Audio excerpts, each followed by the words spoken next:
20 കോളേജുകൾ സെലക്ട് ചെയ്യാം. അതുപോലെ ഓരോ കോളേജുകളും ആ യൂണിവേഴ്സിറ്റിയും ഓഫർ ചെയ്യുന്ന അത്രയും സബ്ജക്ട്സ്, മെയിൻ സബ്ജക്ട്സിനും അവർക്ക് സെലക്ഷന് ആദ്യം തന്നെ അപ്ലൈ ചെയ്യാം. ഫസ്റ്റ് അലോട്ട്മെൻറ്റിൽ അവർക്ക് അപൂർവം കുട്ടികൾക്ക് അവരാഗ്രഹിക്കുന്ന കോളേജിൽ ആഗ്രഹിക്കുന്ന തന്നെ അവരുടെ ആപ്റ്റിറ്റ്യൂഡിനനുസരിച്ചുള്ള സബ്ജക്റ്റ് സെലക്ഷൻ തന്നെ കിട്ടിയെന്ന് വരും. അത് ചിലർക്ക് കിട്ടിയെന്ന് വരില്ല. അത് കിട്ടാതെ വന്നാലും ഒരു പക്ഷേ അൺഎയ്ഡഡ് കോളേജിലായിരിക്കും കിട്ടുക. ഗവൺമെൻറ് കോളേജിൽ കിട്ടണമെന്നില്ല, വളരെ റെപ്യൂട്ടഡായിട്ട് എയ്ഡഡ് കോളേജിൽ കിട്ടണമെന്നില്ല. അങ്ങനെ വന്നാൽ അവർ അൺഎയ്ഡഡ് കോളേജിൽ കിട്ടുമ്പോൾ ചില കുട്ടികൾ അഡ്മിഷന് ആ ഫസ്റ്റ് അലോട്ട്മെൻറ്റിൽ അവർ രജിസ്റ്റർ ചെയ്ത് അവർ പേയ്മെൻറ്റ് അടക്കില്ല, അഡ്മിഷൻ എടുക്കില്ല. പിന്നെ അവർക്ക് ആ വർഷം അഡ്മിഷൻ കിട്ടില്ല.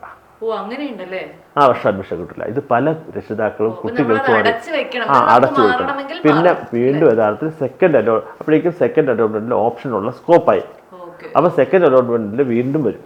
വീണ്ടും വരുമ്പോൾ ആദ്യം എടുത്തത് രജിസ്റ്റർ ചെയ്ത് പേയ്മെൻറ്റ് അടച്ചത് ഏത് കോളേജിലായിരുന്നാലും അതേ കോളേജിലല്ല, കോളേജ് മാറിയാലും യൂണിവേഴ്സിറ്റി മാറിയാലും ട്രാൻസ്ഫർ ചെയ്യും. ആ എമൗണ്ട് ട്രാൻസ്ഫർ ചെയ്യും. ആ കുട്ടിയുടെ അഡ്മിഷൻ മറ്റൊരു കോളേജിലേക്ക് ഇവർ ഓപ്ഷൻ കൊടുക്കുന്നതിനനുസരിച്ച് ട്രാൻസ്ഫർ ചെയ്യപ്പെടും.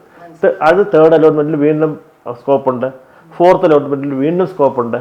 ഇനി ഫോർത്ത് അലോട്ട്മെൻറ്റ് വരെയാണ് പൊതുവേ ഉണ്ടാകാറുള്ളത്. അപൂർവമായിട്ട് ഫിഫ്ത്ത് ആവാം, ഇല്ലെങ്കിൽ സപ്ലിമെൻ്ററി ലിസ്റ്റ് വരും.